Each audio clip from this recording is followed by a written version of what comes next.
Hey guys, what's up? My name is KOKOStern and we're going to do Concept Hunter. Today we have a lovely little game called Ghostly Me, as usual, found it up on Newgrounds, and we're going to go straight into the game without further ado. PPLAAYY, best games to play twice, adorable little name.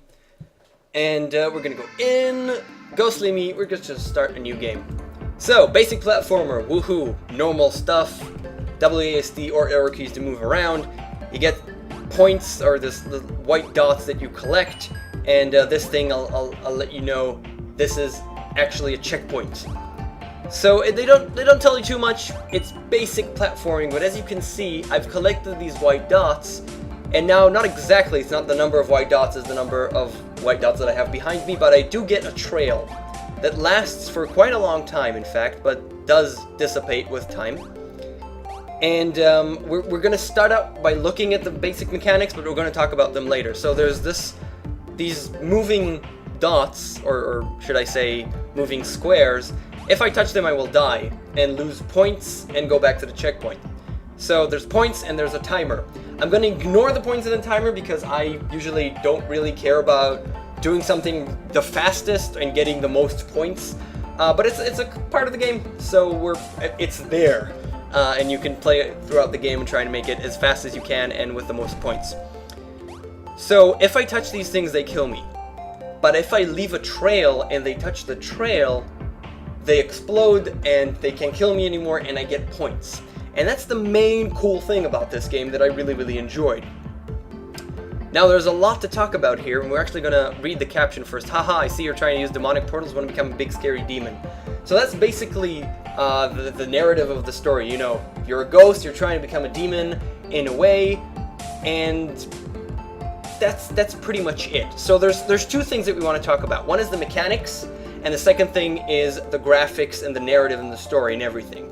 I usually only focus on mechanics and gameplay and concepts, but today I just have to point out a couple of things. Pixel art, but wonderful pixel art. I really enjoy. I mean, it just looks great. Look at the moon. Look at the tree here that's illuminated by me jumping on top of it, and it's just really great graphics. Another interesting thing that they did in terms of graphics is actually change them hidden behind the tree. Is change the color palette with every level. It stays the same design, but they change the color palette, and it adds so much to this eerie glow. As you can see, there's clouds behind. It's really well done, and it adds so much to the atmosphere. Now there's this, as usual in platformers, there's this omnipresence that talks to us. It's a demon that talks to us. It's actually going to be the boss, and it's a nice addition, and it explains kind of the story. I'm a ghost, I'm trying to become a demon and gain powers, or whatever it is. It's not the best.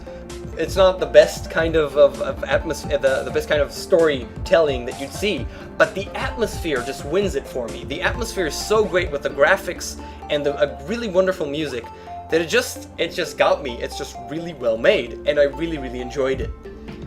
Now that's in terms of, and we're going to see it throughout the levels that I pass on. Every time you can see the color palette changing. That's really great, and that's that part that we want to talk about. Second thing is obviously the graphics, obviously the gameplay itself and the mechanics. So I leave a trail behind and I destroy these things. There is so much there. It's such a smart little concept, and you can, get more and more intricate, faster patterns moving in kinds of directions, and it's really hard to get in, but once you do get in and you leave a trail behind you, you start destroying that whole pattern. And you can think about it like there's some kind of magical movement that tries to hinder your progression, and then it all crumbles down because you destroyed the patterns. It's just one or two lonely things spinning around and moving, and you don't even give a shit about them anymore. So it's really a cute concept, and we'll see as we progress how they actually do it. In addition, there's obviously basic platforming stuff like, the ground goes away as I walk on top of it. This wasn't really difficult. I would appreciate more. You usually want to do that. The ground, you have less time on the ground, especially because you move so quickly in the game, and maybe jumping in terms of, there's no precision jumping in this platformer. And now we also see, something that makes you jump really high into the game. You just jump really high and you leave a long trail and then you fall down. basic platforming stuff. That was easy, how about this? And that's fine, you know, they add all these kind of things. I wish they'd do it a little bit better, but that's not the main focus of the game. The main focus of the game are all the patterns and the trails that you leave behind, and that is just done really nicely. If you get just a couple of white points, then your trail isn't that long, and you have to reapply it every time that I want to destroy those colored squares. If my trail is really long, just jump around, and you know, I have a lot longer in order to destroy things. Now, specifically in this level, we see this guy, again going back to the atmosphere and the graphics. This guy doesn't actually do anything, he's just there, just walking around, but it adds to the fact that it's a world inhabited by all kinds of demons and ghosts, and it's just a really nice small touch that they added up. Now, we missed the caption, you probably didn't see it, but the caption stated that these hammers will destroy me. And there's no difference here, it's just the patterns, basically. But because he shaped the patterns like a hammer, he put them in a specific pattern, then it looks like a hammer, and then you can refer to them as a hammer. Can't actually reach it. How do you reach that point? I'm not sure how to reach that point. Okay, whatever. But it's nice. You could put, you know, different patterns you can color. Now these hammers move really quickly, and I could just, you know, apply my trail and destroy them. It's such a great feeling, and it looks really well. It looks really good, and it's just done in a cool way that draws you in the game, in addition to the atmosphere. So, on top of that, what more things do we see? How about spiders? Now we have this little spider that you can check around. I obviously jump on top of him because it's a platformer, and that's how I kill him and get points. In this level, I don't actually get the white dots, so I don't have a trail behind me, so I can't destroy these red things. So how do you get points? You have something else. You just have to avoid these things, and you have something else. You have these spiders that you can jump on, and they die. Obviously, you can put a crap ton of other monsters, all kinds of types, and you can destroy them in different ways, such as jumping on top of them. But we only see spiders in this game. I'll spoil it for you. There's only spiders in this game.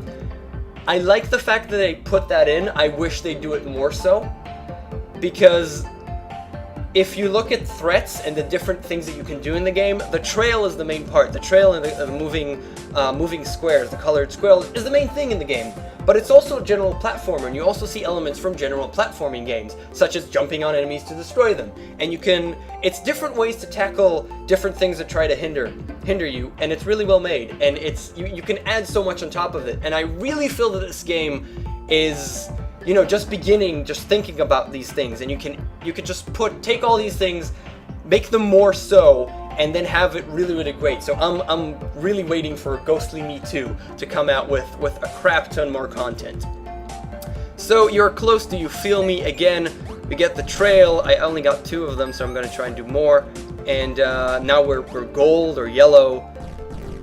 So no, I actually jumped incorrectly, and I lost points. Remember, there's always points, so dying just reduces your points. I'm going to destroy these, jump to the right, and finish the level. And now again, I feel your fear, little ghost, moving on the ground, and I want to finish this level and get to the boss fight, because the boss fight is also really interesting, and I want to talk about that as well. So, the trail, reapply it, jump in the correct time, reapply it, jump in the correct time. And one thing that I have to point out, especially in this level, there is an overabundance of checkpoints.